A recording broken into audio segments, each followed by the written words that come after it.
Encore avec un nouveau numéro. Bonjour, bonsoir, partout où vous le suivez. Mais voici encore aujourd'hui Pamela Olade, votre humble servante, qui vous amène encore une nouvelle histoire de problèmes. On a besoin de solutions, des équations à travers nos histoires de famille, couple, travail et tout. Mais aujourd'hui, je vais, comme ça en passant, dire bonjour à quelques personnes aujourd'hui. Et là, je vous demande de vous abonner, de liker, de partager l'émission massivement. Partagez l'émission, likez, partagez. Caro Gâteau, ma chérie, partagez l'émission de grandes dames comme ça qui doivent partager l'émission. Et Néné Vambi partage l'émission. Et maman, bienvenue dans Château Rouge, hein, du côté de Château Rouge, partagez l'émission, likez. Et à Papson, merci beaucoup pour... parce que je vis que là, vous venez de vous abonner. Merci beaucoup aussi à Dora Massamba depuis Angola, sans oublier ma petite chérie que j'aime bien, Chacha, depuis Angola. Donc là, nous voici, et à vous, partagez cette émission, parce qu'il y a une histoire d'une femme, une femme qui est en souffrance. En souffrance, pourquoi? Parce que vous imaginez qu'une femme qui, à chaque fois, quand elle a un problème avec son mari, qui toujours rentre chez ses parents. C'est ça le problème. À chaque fois, quand vous avez des problèmes avec votre mari, vous rentrez chez vous à la maison parce que vous savez que votre mari vous aime beaucoup, vous connaissez la faiblesse de votre mari et à chaque fois qu'il y a un problème, vous rentrez chez vous à la maison. Et cette femme maintenant, à chaque fois qu'elle rentrait chez ses parents, quand elle avait des problèmes ou des disputes avec son mari, elle laissait sa meilleure amie, sa copine, à chaque fois chez elle pour prendre soin de son mari, de ses enfants. Et pourquoi pas faire le ménage? Elle était là en train de s'occuper de ses enfants et nourrir, en fait, préparer, faire la cuisine pour son mari, s'occuper de tout ce qui était à la maison, quoi, le ménage et tout, pour qu'elle soit assurée que tout se passe bien chez elle. Voilà, c'est comme ça que cette femme est partie tout le temps, et qui attendait à la fin de la journée que sa copine revienne vers elle pour qu'elle sache comment ça a été la journée. Est-ce que ça a été? Est-ce que les enfants ont mangé? Est-ce que mon mari a mangé? Est-ce que tu as tout nettoyé? Ainsi de suite. Comme ça, un bon jour, et sa copine ne plus venir, ne plus venir. Elle était là en train d'attendre 2 jours, 3 jours, sa copine ne revenait plus. Son téléphone ne passait plus. Vous ne savez pas? Vous pouvez vous imaginer qu'est-ce qui s'est passé après. Elle n'avait plus de nouvelles, ni de son mari, ni de ses enfants, ni de sa maison, ni de sa copine. Mes frères et sœurs, des choses comme ça. Parfois, nous commettons des erreurs, mais c'est une histoire. Ah, il y a une femme qui va nous raconter cette histoire en live, qui va nous parler de détails pour que vous sachiez quelle est la finalité de cette histoire. Qu'est-ce qui s'est passé au juste? Qu'est-ce qui s'est passé réellement? Je pense que nous allons clôturer avec ça à la fin. Pour vous qui nous suivez de partout, vous qui ne comprenez pas Lingala. Cette femme va nous raconter cette histoire en Lingala et nous allons clôturer en français pour comprendre la fin de cette histoire.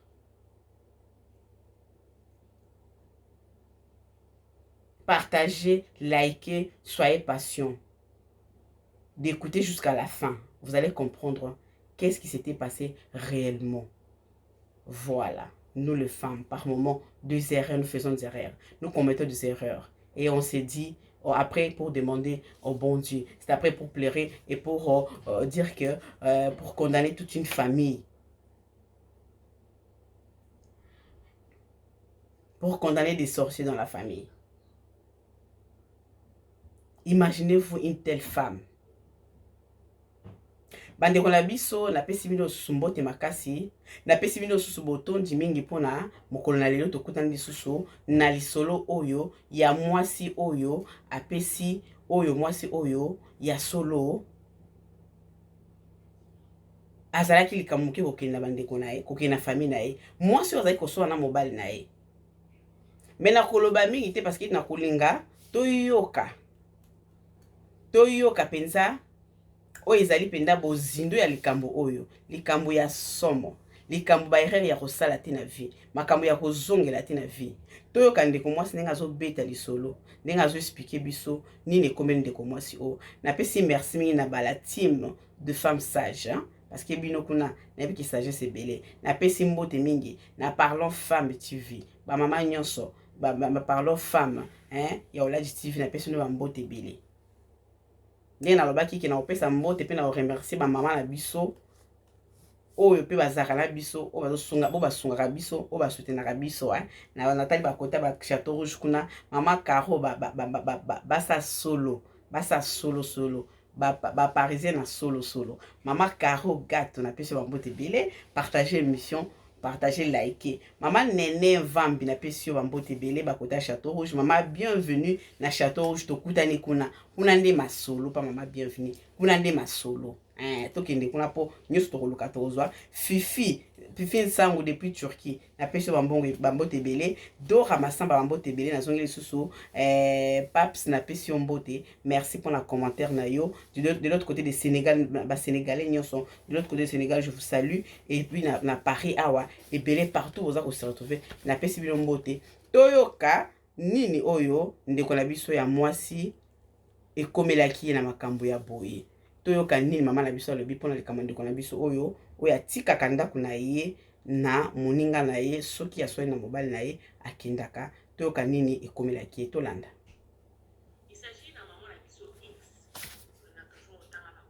Soki moto aboyi soki moto alingi te mama na biso X aza marié pe aza na bana na kati ya libala na ye ça fait un bon bout de temps baza marié ye na mobali na ye.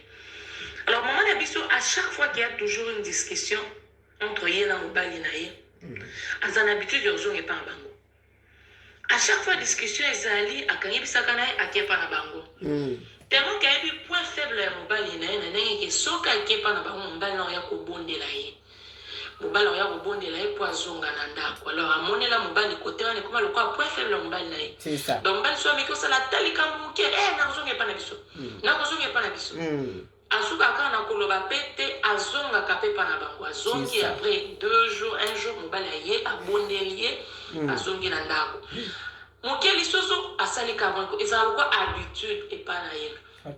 Alors maman ce qui est grave à chaque fois qu'azongaka epa na bango moi 2 jours 3 jours wana le temps mbala ya bondela ye aza na meilleur ami na ye moko oyo aza marié te camarade na ye ma copine na ye nde tobengaka ma copine na ye à chaque fois ki azala epa na bango ye moko maman X atinda ma copine na ye soki nga naza te yo kendaka kuna osoccupe na bana mpo bana moye batikala bango moko eza te mpo ya bande kozonga epa na bango ye moko ma copine akokende alambeli bana abongiseli bana bilamba azwi soin ya bana tout ce temps que maman X azate copine na ye maman X azate le temps que mobali ki robondela azonga ndako alors ezaki momesano à chaque fois que copine ayaka ezate copine alalaka kuna copine ayaka pe chaque jour asali repas on sous-entend que mobali aza mosala tant que copine azoya abongisi bilamba bana abongisi bana kolia abongiseli pe papa biloko akolia ya sisi akisimbi nzela azongi epa na ye. Alors, à chaque fois, ils ont dit qu'à bongo, bandeko kandenge balobaka 99 jours ya yo, 1 jour. 99 jours ya moibi, excusez-moi, 1 jour ya mukolondako.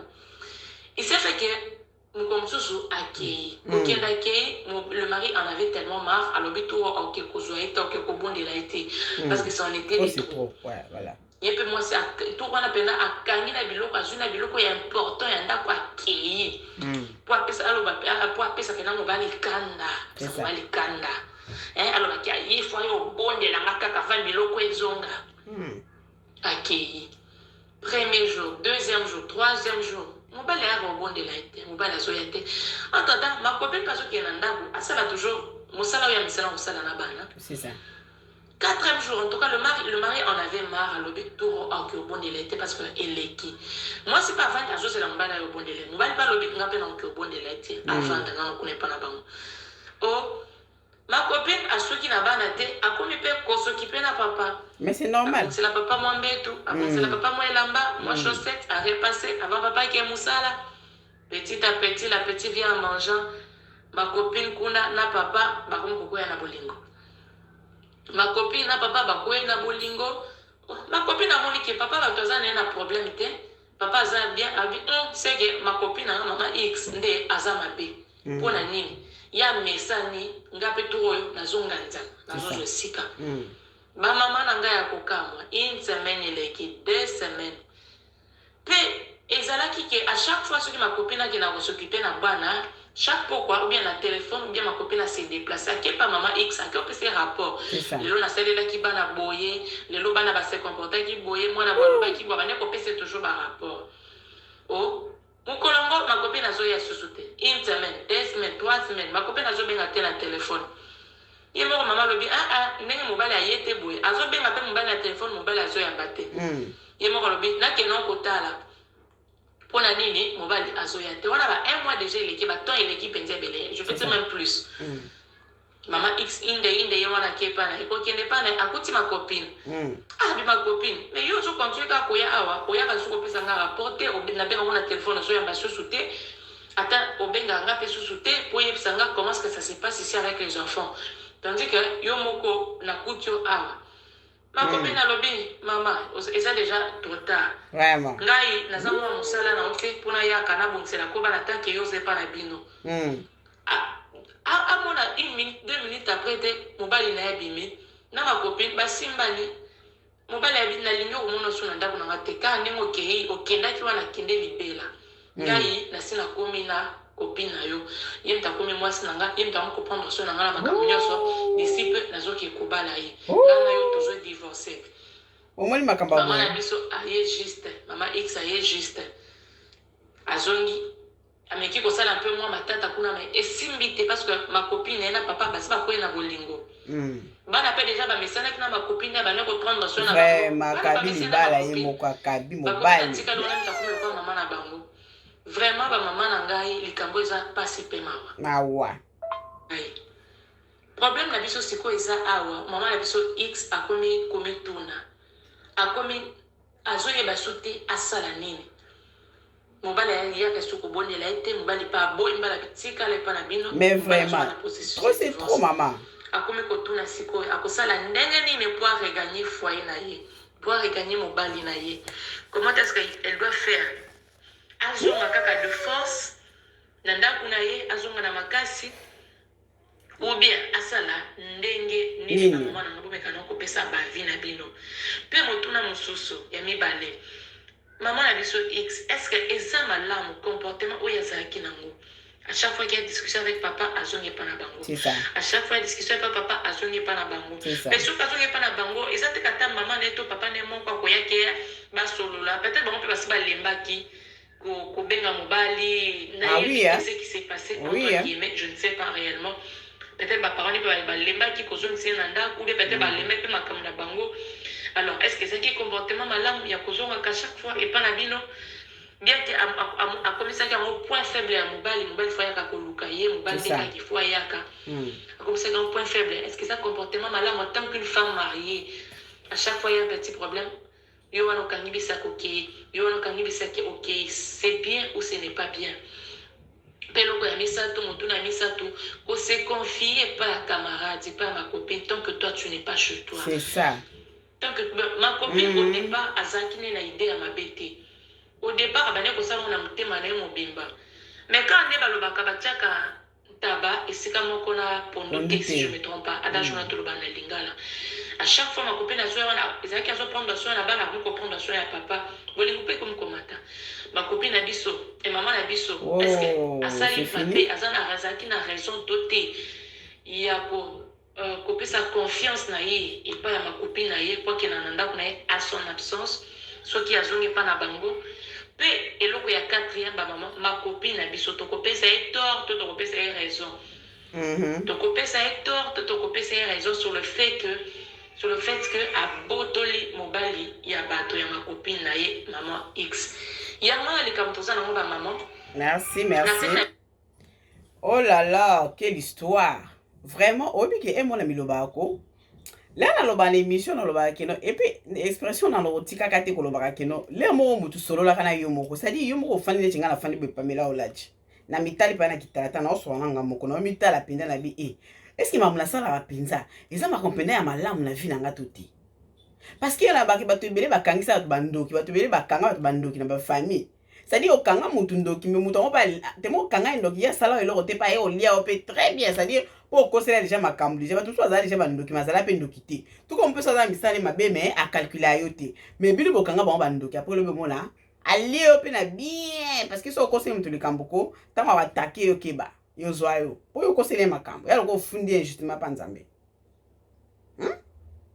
Est-ce que mobali penda azande eloko aza biloko kokaba aza mais je suis dépassé vraiment ngai oyo kenda kotika na ndako wana azande mwana musala azande je sais pas bonne na yo aza oyo je sais pas moi leki na yo to je sais pas hein omoni basi balinga komi mwana neti bango nde baaka nde final quoi, c'est-à-dire moi aomi mwana neti ye nde mutu asukisi masolo nga mobali otema alelanga ani sika okiti ce sont des femmes comme ça babilobaki no nga mobali nanga lelanga zawa azawa dacha mobali ne awa bajara basi ya bonde bamona bakanisa lokwa neti kino mobali soka alingi ye maman détrompe-toi et puis maman balibala oyo tolobake baparent baboti moi maman la biso akala na loba on a zongela kango maman la biso akala bazaka ko préparer bango.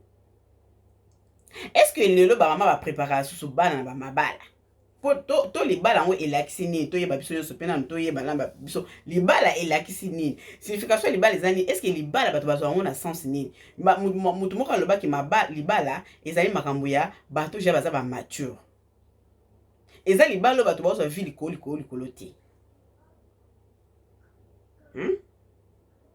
Parce qu'avant okoma na libala to utaki na ba copinage ba fiançailles to okoma na libala mais tango déjà à partir de copinage fiançailles déjà yo obongisi makambo bien te na libala pe okosala makambo malonga te to yokande ko na biso o pe o ya yanoli biso pe alobi to yoka enano nini ya lobi. J'ai suivi les sujets. Waouh des fois on voit que c'est l'angolo komoko ya muke mais c'est quand on réfléchit qu'on se rend compte que c'est le Kwamunene. Je vais m'expliquer. D'abord, moi, je commencerai par un conseil. Le mariage est un engagement de bonne conscience. Si on dit que vous avez prêté, que vous s'engagez dans le c'est ça. Donc, vous avez pour na prestige. Donc, vous avez pas pour habitude parce que X a bali, Y a bali, nga pe fona bala. C'est ça. Ou bien tokota libala te parce que âge poussani mais tokota kana libala tant que tu sentir que tu as un sens de maturité et de responsabilité. Voilà. Quand on sent en soi que maintenant je suis prête, donc après des formations, après des enseignements, après peut-être des conseils amicaux ou bien bato baza déjà dans le domaine de l'eau kwango oza déjà na idée oza déjà na base pe na fondation moko boy là tu peux t'engager. Voilà. Et puis là comme ni baleza que deux fois quand on tient de choses qui sont précieuses bien précieuses na maboko na biso on se rend compte que l'okwaniza motuya za tango to kwesa kango neto se rendre compte que eloko ezaki yanga luna komi kokelela. C'est ça. Là, j'aimerais vraiment attirer attention à ma maman Nyoso baza déjà engagée na katina foyer. Lolendo za ngo na tina te maman. C'est ça. Lolendo so to landi ngo to perdre makambo ebele. Mon maman na biso à perdre les bananes à cause de l'orgueil. Parce que soit qui moi c'est comme qui ça. Quel que soit le problème, quelle que soit ma date, moi je pense qu'elle va l'ukakimia. Proverbe 14 nous dit la femme sage bâtit sa maison. Moi c'est Maël Azali, moi si à ta discussion, à ta incompréhension, à ta problème grave ndenini. Alors c'est la sagesse, l'intelligence et le Saint-Esprit pour résoudre un problème naïf. So pa moni lekele mayele akepa basala nzambe elekele mayele akepa bato ba une expérience makambo elekele mayele akotisi ba membres de famille juste pour trouver la paix et protéger eloko motuyo ya zanango. Alors cette maman ici au tozo lobela na sujet à lelo, elle a été vraiment une femme insensée. Azaki mwasi mayele parce que azaki mwasi mayele alngazo bizaleli wana te. C'est ça. Entre guillemets vraiment na continuer na maman la biso parce que lobby les kamoko eza motuya Vraiment, au moins, l'olendo, to balaka te parce que to bali kaka. Il y a des femmes comme ça. Tellement, à mon avis, qui n'ont vie ce qui il faut la bala kaka. Chaque chose a son temps. Et puis l'olendo, au moins l'olendo, parce que tu n'as commis mon isaki. Nous sommes à poil parce qu'on veut, on a tendance à raconter à nos copines, ngakutu. Ngakutu mutu na ngakutu ngana nyata ye. Ngakutu nde azawa, oza esika okendete. Na ko salebo, na ko salebo, na ko salebo, osa ilorote. Hein? Parce qu'ils ont la base, oh, bah, se permettre à même, la copine, non, provoquer mobile nanga, provoquer fiancé nanga, provoquer copain nanga, provoquer moutou nanga pour être, nata soka linganga. Il y a des femmes comme ça. C'est-à-dire, bah, si moi, aux akabilo, comme au lobby, à part comme lila. Voilà. Mais les gars, quand on a biso basi, et morotomi kitisaka. Ça veut dire, tout à la tout réfléchir avec, tout réfléchir avec conscience, avec tout notre cœur et la tête. To réfléchissaka na mutu na motema pe to sola mutu na motema ezo solo la yo mutu ni pa mutu na yo motema pe et lobby to réfléchir qu'avec si tu réfléchis seulement avec la tête c'est fini parce que quand tu réfléchis avec la tête on ressent la erreur mo na vie na yo vraiment c'est pas possible quoi.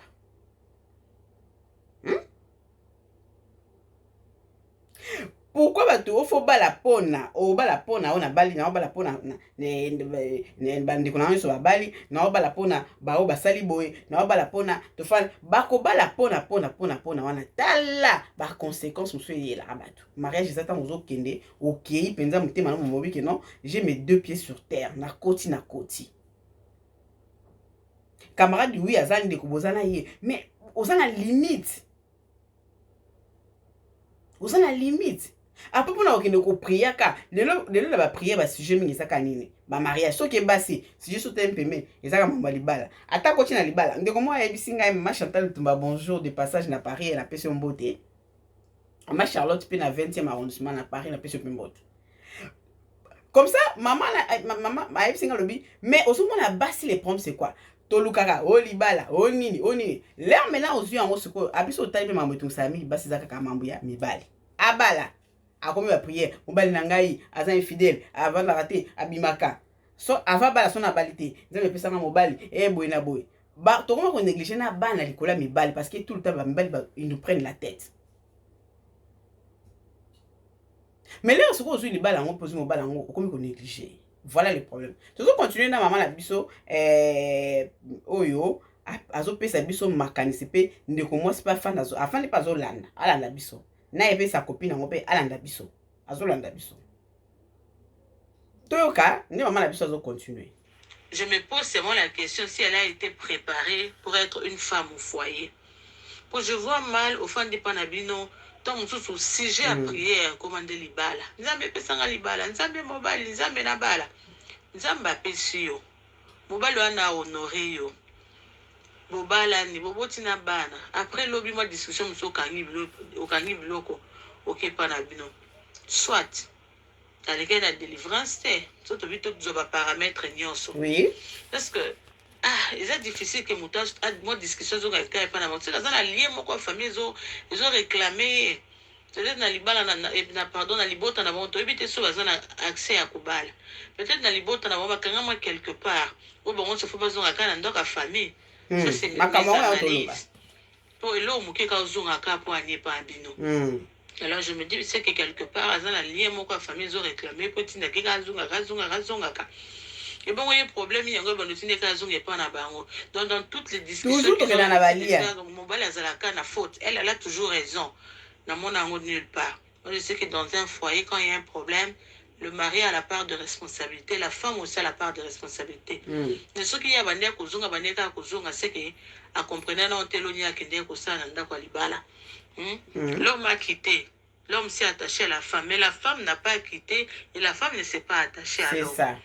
Donc à mon avis, je dirais que cette maman ici, elle n'a pas été préparée pour une vie de foyer.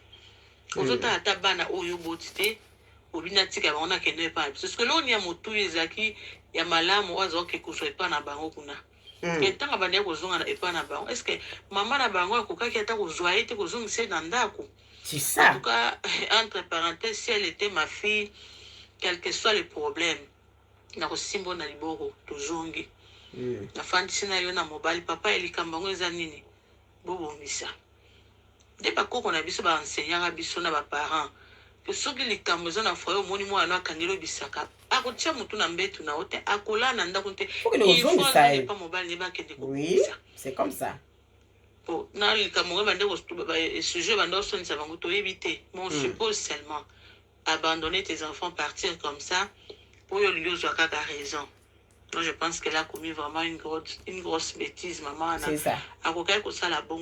C'est pendant qu'elle avait des enfants et elle avait un mari à prendre soin, en tout cas, à sali faute, mon aîné. Et puis, peut-être que tant si elle avait vraiment l'amour de son mari, il fallait associer bateau à mon qui va aider Bango. Pour ma vie à discussion. Ça, c'est l'orgueil. Parce que le problème, c'est la solution. Donc, la discussion, baswani muke akangi biloko bongo ba maman okasi mobola bota bana libanda avec kuzo information tala makambo ma chérie ba basala ko erreur grave koleka ni bali bazo sa makambo maman na bavanda kana bandako na bango mabala likambo ba maman o bafandaka oui ba maman na biso ebele la tango akala papa aboti libanda tamso aboti bana yeli epe na kati ya ndako mama afandaka akendaka te nayebi biso mama biso kala baka na mitema ndenge na mitu na question bazaka na mitema ndenge to na bango na bakestion to poza bango bakestion oyo biso na ngongo na biso toko kosuporte te bamama na biso bazaka na mitema ndenge nini parce que na nyonso oyo c'est l'orgueil. Omoni orgueil nde place memaka biso ya ke okoki kobikitisa te. Est-ce que tu as été préparé? Peut-être pe ba famille pe basi balemba. Oh so totali pe bien le bina maman na biso Aurore. Merci maman Aurore esika ozali na bon séjour na Paris. J'espère que tu okutana. Ba mama orgueil eleki. Omoni orgueil mama mami voisine na Brazzaville mama pasteur nanga. O penda te ya mama matali saka bango. Kana mite tozana ye na ba émission on ba directeur tozana ye pour la pesa ka basi mate ya pour ba conseil parce que makambo yo eza koleki la biso. Tozolinga to avancer mon Dieu tozonga sima. Les gens tous attendent à battre autour d'un conseil, faut taper autour d'un conseil dans la famille de personnes aussi, dans la famille voilà maman na yozali papa na attend ba podi ba kufa. Tous aura toujours une personne oh ebi kino, oki koyoka parce qu'on se confie pas aussi à n'importe qui. Kozwaka copine na kwa ya ko s'occuper na ndako na yo, alamba kasala ka boy. Vraiment na ebité. Donc continuer to yoka, maman la biso ndenga azo continuer ko talisa. Concernant notre ma copine bon, d'abord, moi je trouve ça mal. Moi, si Waza Alibala, a quelque chose camarade, single, un mouton Waza engagé, ou bien mouton à balité. Vous parlez pas le même langage, parce que vous allez parler le même langage si vous êtes dans le même point. Il y a autant ensemble dans le sens que yo bala ya bala vous partager l'expérience ya libala vous parler le langage moko. Conseil ni à ma copine a regardé copine ça y est femme au foyer parce que les choses qu'elle vivait dans sa maison peut-être ma copine n'a jamais vécu ça parce qu'elle n'est jamais entrée dans cette vie à couple. Je pense que c'est déjà une erreur il y a aux ma copine pour na recotiser na quatre intimité na ye. Quand on a camarade doazana ya bala c'est normal. Mais on ne peut pas partager des choses d'intimité à Makambo à la vie de couple. Pour arrêter jamais pour comprendre Makambo et aux autres traversées pour y aller bien côté. Alors, une autre faute. Pour la ligne, il fallait que ma copine de comprendre son yabana. Est-ce que Yimura Zaki n'a les carotines daté ou bien la belle famille n'a Zaki n'a mon tuteur ou un service ou un voilà. C'est un autre point d'interrogation. Parce qu'à ça qui confiance dans ma copine, mais elle ne s'était pas rendu compte que ma copine n'avait pas un mari ou bien n'avait pas quelqu'un. Azaki c'est ça. Et puis ma copine, tu peut-être qu'on a intention ni Nazaki nango. Ma copine me soupe attaquer au Sungabongo mobile a proposé à Kubo Bate na Lingyote aux amobala camarades. Il y a des cas comme ça. Par respect, il y a relation, vous en avez un motolbi. Non, je peux tout, mais sauf ça, parce que tout ce que ma famille, par exemple. C'est ça. Mais moi, il y a l'opé, le quoi ma balle a pesé passer. Alors, ma copine a profité de l'opportunité. Alors, moi, je dirais que la faute est à notre maman, parce qu'elle n'a pas été mature. Elle a ses responsabilités. Face à la elle ne savait pas gérer les problèmes de son foyer. Mais on a entre parenthèses, ma maman, ou tous un groupe, a été ni moi, maman, ça là est fort. Ya rovanda, koluka kimia, na mobali na yo, so moni simbite, ozwi ata basala nzambe esimbi te, ozwi bapare esimbi te, bafamille. Donc sois sûr qu'avant que tu prennes la dernière décision okanga biloko omeki baformule nyonso na nzambe elongo esimbi te. Là maintenant tu peux dire peut-être nakanga biloko nakende po ete ya ye et non likambo moke omeki ata basolution na yo te oke kaka kaka mamo ndenge aperdre libala likola buzoba na ye. Moi je me dis oyo ko ana eloko osala te osala nini ata sabonde mobali motema mobali esi ekei. Tu vois que tu avais raison mais bando okanisaki raison na ngai oyo nakende kobatama na epai na biso mais tu as tout perdu. Merci, maman, il a tout perdu. Est-ce qu'il va solution la tentative son métier? Il y a des gens comme ça veut dire balam kala tonge moka une décision. Des femmes comme ça, basi mso bazala ndenge wana. Parce que mibali oui, mibali pe bazape na ba défendre na bango. Mais non ba moi c'est parce que surtout tali bien na makambo etali relation hein. Et ça la copinage ne le pas la fiancée, ça quand même pas le mariage. L'homme on dirait azaka gagnant, l'homme a gagné, mobali a gagné parce que c'est yende mutaka quoi. Yem toza chef à famille yem toza lokwa chef na yo parce que yem toza ko bala yo jamais que no pese bon lo boza na ba pays où ils ont peut-être que nous a rappelé que non ni justement na ba inde kuna moi si ndem to azo s'engager yé pour tout ça mais na ba pays où on tout vivre déjà boza mobali ne mutu akoya pour na bala yo ko bala mbata ato linga ndeni ni yo ko bala te jamais.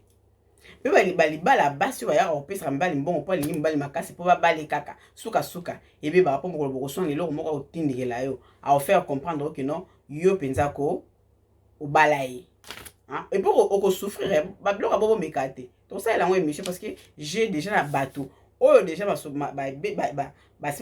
kotise linga déjà makambo ba soubi na libala yake o 500 bon na mobali opesa ki mobali que non sala boy.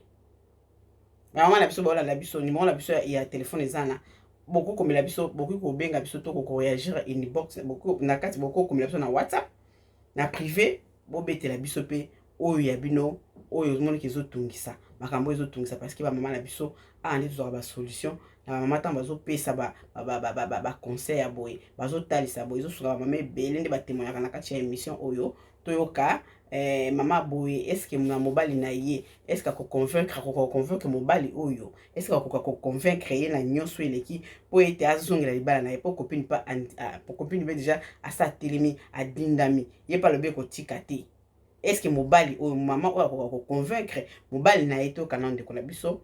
Elle n'aura pas le pouvoir de convaincre le cœur de cet homme-là. Alors, comme demandé en quoi? Alors, il s'est nini.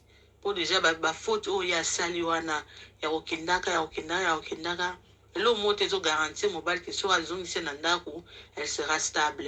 Ou bien elle va changer d'avis. Peut-être elle pourra le dire pour amoni que mon ninga je place, on a qu'à changer dans ça, les mais garantie exacte. Je veux savoir de wana, akinde comment on dit, akeko yekola. Il y a foyer, la kandenge nini. Comme ça, dans l'avenir, si on dit ma femme, elle a mobile, moussou. À quoi il va combattre la libala. De l'autre côté, c'est comme si ils avaient considéré mobile, on dit Mbappé, ça qui était. Parce que si mobile, on dit Mbappé, ça n'a pas mboli pour naïo, maman, battre les bien. C'est ça. Nous prendre soin naïo, battre les bien. Au moins, qu'il n'a pas noyé mon quoi, il va tourner contre elle. Parce que bana musu azara so maman azata zana kimiate azara on goliate mais oh ba moi OK bana ba occuper na yote c'est que na bana pe ba le meilleur comportement maman. Donc bref pour ne pas monologuer la parole, moi je me dis notre maman a perdu son mariage à cause de son immaturité. Voilà. Elle a été une femme insensée. Moi c'est Bolema, moi je suis azanga maïli, moi je suis azanga sagesse. Vraiment. Il y a un épicerie résultat. Quant à notre sœur, ma copine, elle aussi. Dibala Muninga, il fallait que papa bobongisa. N'ayez pas sauté une opportunité. Bon. Je ne sais pas si je dirais qu'elle a fait une faute ou bien elle n'a pas fait une faute. Mais moi, je condamne plus le propriétaire du mari. C'est elle que je condamne plus. Parce que si elle ne s'était pas comportée, elle n'a pas accepté, il y a ma copine place. C'est elle qui a ouvert la porte pour que ma copine a s'accaparé dans mon balinaï.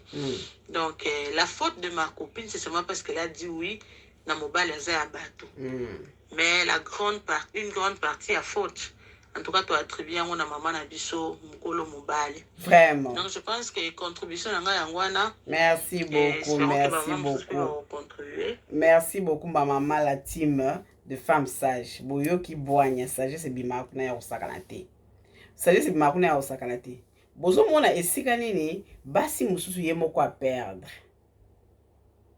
ye moko penda akabi penza boye akabi donc yo moko penda okabi likolo ya lolendo likolo ya orgueil o mobala na mpona monela ye babiloko oyo mobala na aza na sa liboko na ngai ye kuta na monela ye kuta bamama biloko wana tuka tokeba nango bokeba nango oza mwa copain na yo oza mwa fiancé na yo oye kuta nga kuta ana sa liboko na nga tokeba na biloko wana toyokana na makanisi mpe mama nene nini aloba ye mpona likambo oyo azalaki kozwa kopine na ye azoya ne na ndako na libala na ye mpo asunga ye soki ye aza te kopine ne nde alambela mobali asala kopine ne wana bala te kopine ne wana bakomasa fetili ngai na kozala na kamaradi na ngai nga na bali na ke libala na kamaradi na ngai alambelaka mobali na nga sokolelaka ye bilamba sa wana mwa mwasi wana azaka nde na mission na mabala ye azwaka lokola kopine na ye asangazami wana azwi libala wana azwa nde ya ye avanda ye lokola azaka na bitidi ya kokanga bisaka kokende mpa na bango nano baparent ne bakokola ye mabe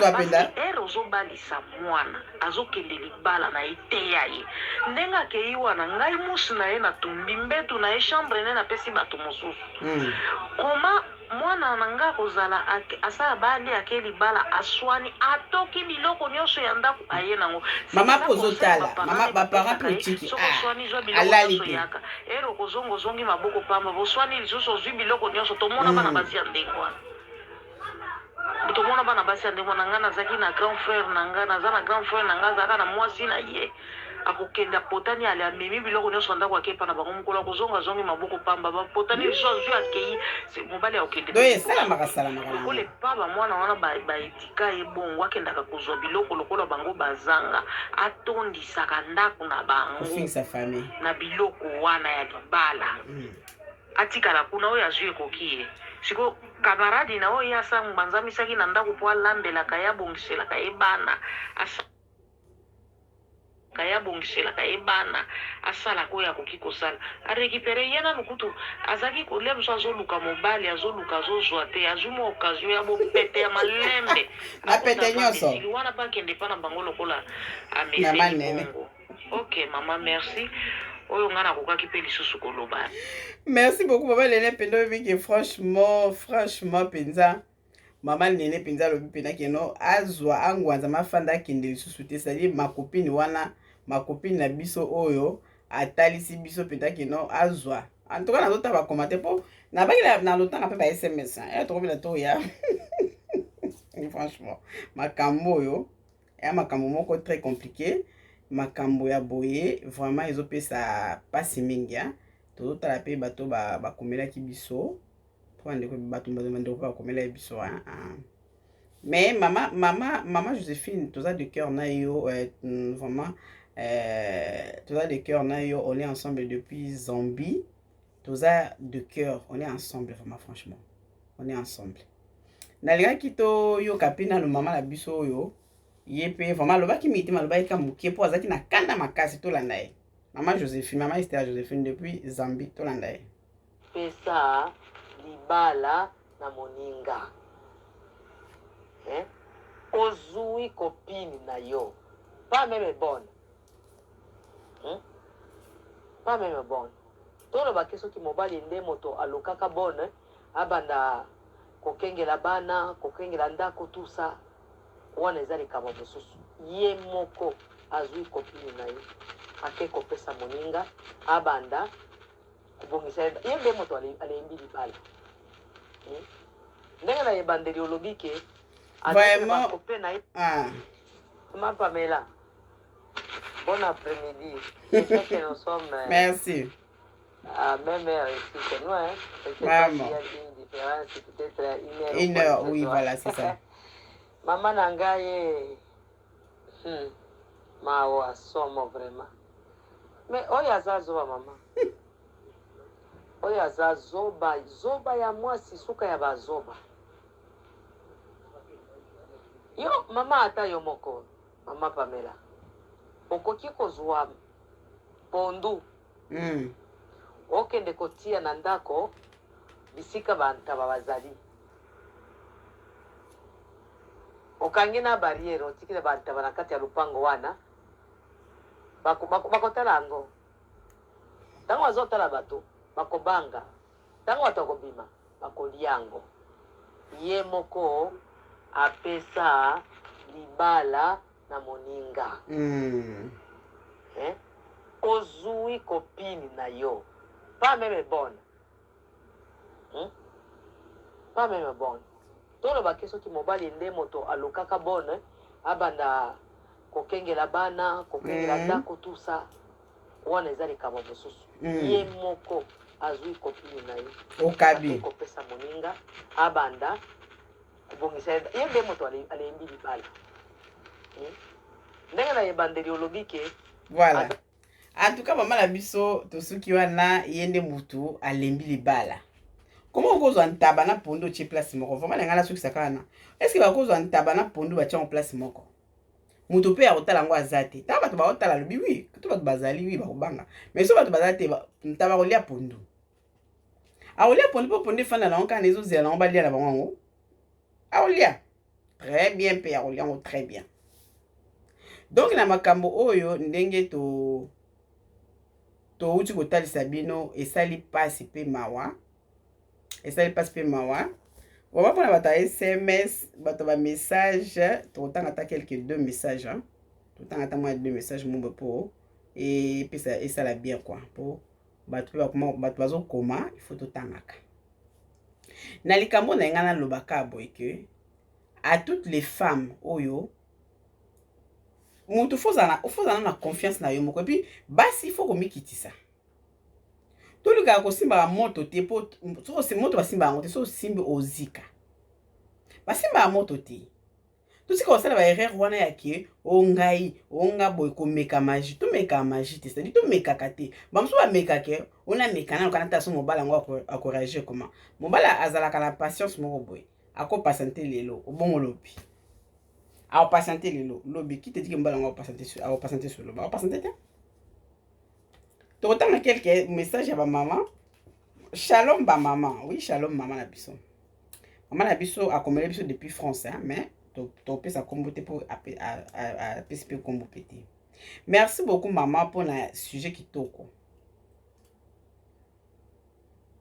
mpona ngai mwasi ya libala akoki jamais kotika ndako na ye vide et surtout azali na bana peut-être ye akomisaki yango habitude ke soki na discuter na mobali nakende savi so discuter na mobali akendaka fo akende po mobali akende kobondela ye or c'est faux mobali azali mpe mutu akoki koboya akoki kochanger c'est tellement l'homme akomaka boye puis il en a marre et puis c'est fini quoi alembi na ye et puis mobali achangeaka po mobali atako alela yo fort so ozotraite ozolakisa babiloko mo besukasuka aokende na ye l'homme est comme ça mpe soki akeye azonga ate soki azonga ya po asakana na yo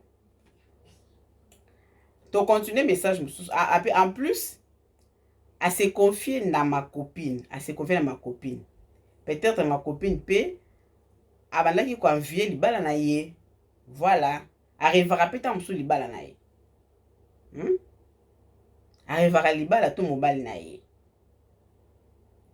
sikoyo ozotika ndako na yo epai ya copine na yo c'est ça le problème donc mpona ngai akabi libala na ye likolo ya buzoba mobali a changé na ye donc mobali a changé de côté abi donc mobali a changé de côté mobali a changé na ye a changé de côté a changé na ye bozomona pourquoi est-ce que lelo bato mosusu bakangaka bandoki yana baka kokangaka bato mosusu bandoki mais bato bana bango bandoki te c'est-à-dire bino moko nde yo moko oza ndoki ya yo moko c'est-à-dire yo moko oza ndoki ya yo moko j'avais dit que j'allais clôturer cette émission pour que tout le monde puisse comprendre parce que là nous avons parlé il y a une femme qui nous a bien relaté l'histoire de cette femme dont je relatais au début. C'est une étude de répéter, juste je vais donner la fin pour dire que non, faire la fin, cette femme a fini par perdre son mari parce que sa copine, enfin, finalement, a commencé à y une relation amoureuse avec sa femme, avec son mari, et qui est là maintenant à l'instant même, qui s'est installé à la maison, qui ne veut pas sortir, qui s'est dit que non, voilà, comme sa copine est partie, elle n'est pas une ménagère non plus. Elle n'est pas là pour faire le ménage, elle n'est pas là pour s'occuper de ses enfants, non. Elle est une femme comme toute une autre. Comme sa copine ne veut pas de se marier, ne veut pas de cet homme-là, alors ne veut plus de cet homme. Elle, maintenant, elle a pris possession, c'est-à-dire elle a récupéré le mariage. Elle a récupéré le mari et la maison. Et l'homme se prépare maintenant à divorcer pour prendre cette femme au mariage. Voilà le problème.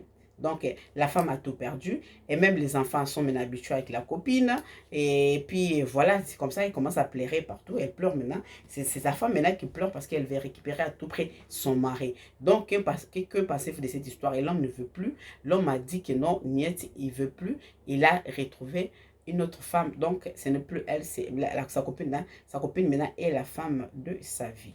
Voilà comment est-ce qu'elle-même, elle a gâché son foyer. Parce qu'on se pose la question de savoir si une femme peut vraiment céder sa famille, son mari, ses enfants, une copine à la maison, au moment où tu es absente, tu n'es pas là. Et pendant des jours et des jours et des jours. Juste pour te dire que non, parce que moi, à chaque fois qu'il y a une dispute, je rentre chez mes parents. Et si mon homme ne vient pas me supplier, je rentre pas chez moi. Et voilà ainsi de suite comme ça. Elle était déjà habituée à manipuler son homme de cette façon parce qu'elle savait que non, son homme l'aimait beaucoup. Voilà la fin de l'histoire maintenant. Elle a tout perdu. C'est sa copine maintenant qui reste et qui est là, qui s'est installée à la maison et en possession de tout ce que lui appartenait. Le mari, les enfants, sa maison, en fait, son foyer et tout. Et elle a perdu. Voilà, c'est pour cela que je vous ai toujours dit, mes mamans, en tout cas, faisons attention à tout ce que nous faisons. L'orgueil, c'est dire que non, parce que moi, je suis la meilleure, parce que moi, mon mari ne peut pas me quitter, moi, je ne peux pas avoir de rival, parce que je suis ce que je suis belle, je suis ceci, c'est là. Arrêtons, arrêtons de faire comme si on est top. C'est comme si vous avez une vie spéciale que les autres. Non, non, non, non. L'homme est comme ça, et puis quand l'homme, à un certain moment, se sent mal à l'aise, se sent maltraité, il change de côté carrément, sans même demander la permission, sans discussion, sans quoi que ce soit, l'homme change. Voilà. Donc c'est la fin de cette histoire. Commentez, écrivez-nous de partout vous avez suivi ou de partout où vous êtes en train de nous suivre. Écrivez-nous, et si vous avez aussi des histoires à nous raconter, écrivez-nous par WhatsApp. Donc voilà, merci beaucoup, grand merci à vous. Abonnez-vous, likez, partagez l'émission. Et là, moi, au LADJ TV, on se retrouve très bientôt hein, avec une autre histoire. Parce qu'on en a tellement beaucoup. On a besoin de vos solutions, de vos points de vue. Qu'est-ce que peut faire cette femme et cet homme? Comment il peut réagir à cet instant avec cette histoire? Est-ce que la femme peut espérer? Qu'est-ce qu'elle peut faire? Elle est perdue. Elle est perdue, elle reconnaît ses erreurs. Mais non, l'homme ne veut plus. Voilà la fin de l'histoire. Et quant à moi, je vous retrouve à très bientôt. Merci beaucoup. Que les bons Dieu vous bénissent. Ciao, ciao. Bye.